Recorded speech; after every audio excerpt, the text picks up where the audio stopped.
ডিম দিয়ে কী বলে পাতা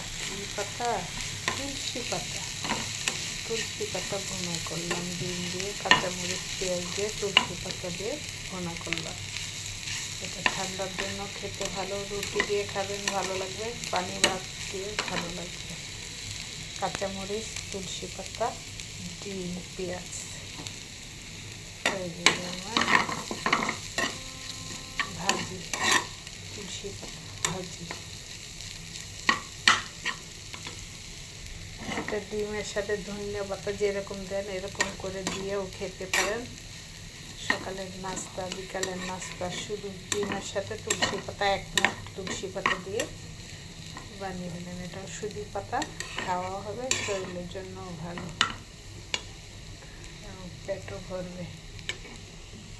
এই হয়ে গেল আমার তুলসী পাতা ভাজি ডিম দিয়ে। কে কে খেয়েছেন বলবেন।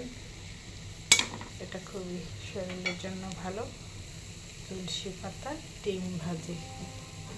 আসসালামু আলাইকুম।